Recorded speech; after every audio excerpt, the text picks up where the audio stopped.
Something else I want to ask you about is, here you are with this incredible passion, incredible efficiency still. You tore an Achilles.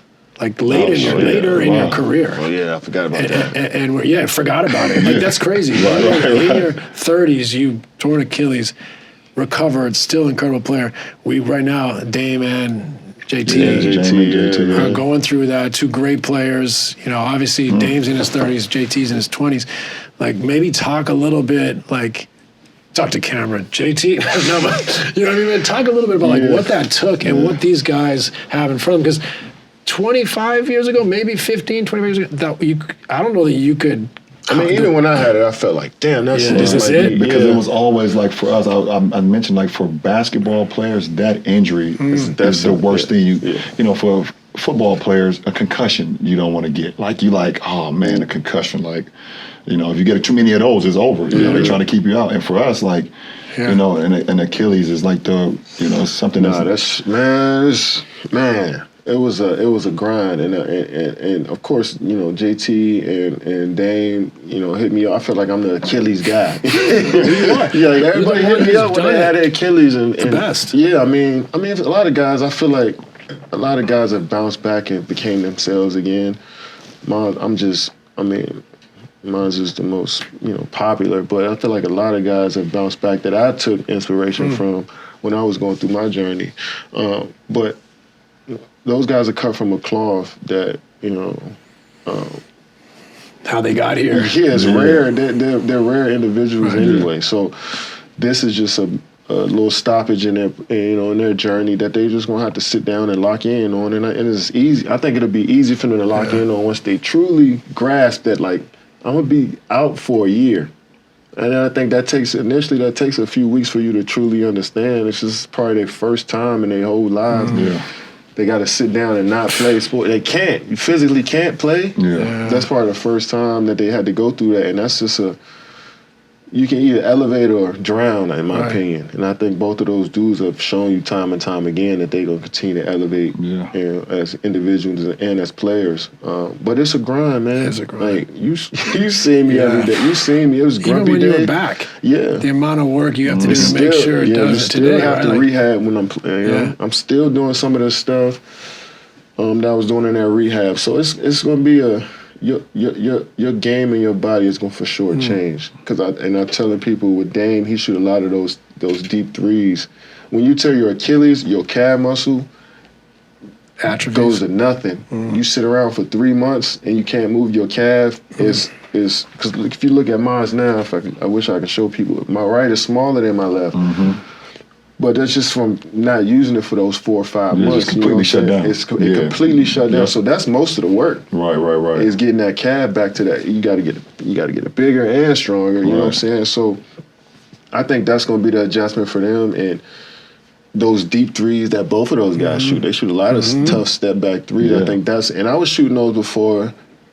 You know, I got injured, and I fine-tuned my game to take some of that stuff out, the side step. Just not because it's a bad shot, it's because I didn't truly have enough power in my right leg yet in order for me to do those moves. So it's going to be that type of adjustment for guys coming back from Achilles, is just building that power up. And once you get confidence, because I just threw myself out there too. I'm hooping. As soon as I can hoop, I was playing. You know, so once they just throw themselves out there, man, them dudes going to be all right, man. I can't wait to see them bounce back. The overcoming is great, right? Because you're the whole time you're like, am I coming back? Exactly. There's anxiety, there's doubt. You're fighting every day to overcome it. You come back, you succeeded. I get it. Amazing. Almost, we take it for granted, really. Like even when I coached, I took it for granted. Like sometimes because you were playing so well, moving well, like what you'd been through. But did that time off change you at all? Like open your mind to stuff? It did open my mind to just the anatomy of human body. You know, just learning my body, understanding, power transfer or, movement patterns and,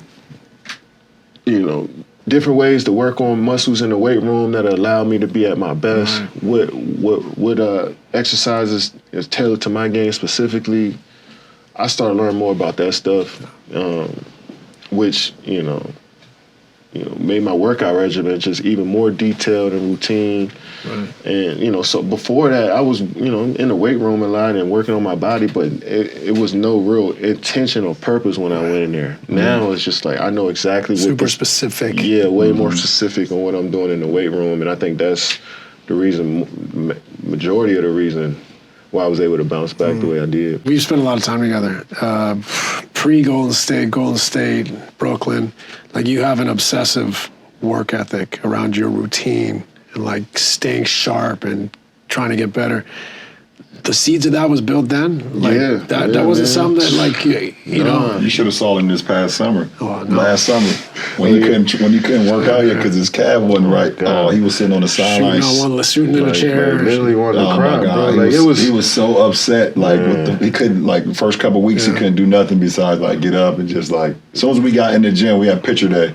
He didn't even get dressed, didn't put his uniform on. Went straight out to just start, like, just pissed. And, like, for sure, it's energy. Yeah, man. It's, I don't know, it's that kid-like trait. I mean, we all had obsessive shit as a kid. You played with the same toy for a month sometimes, you know what I'm saying? You did the same stuff. I just think I keep that kid-like energy in me, and and that's what comes from, enjoying what you do, wanting to be great at what you do.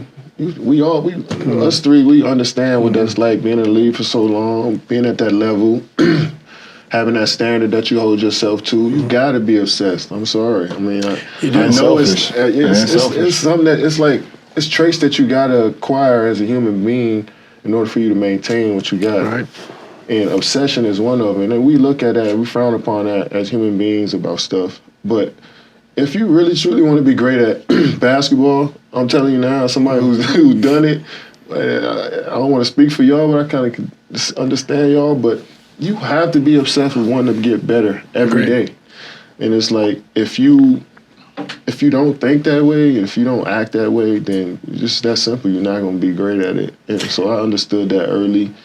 And like I said, and also just love doing it and having fun doing it. And that's the reason why I am where I am today.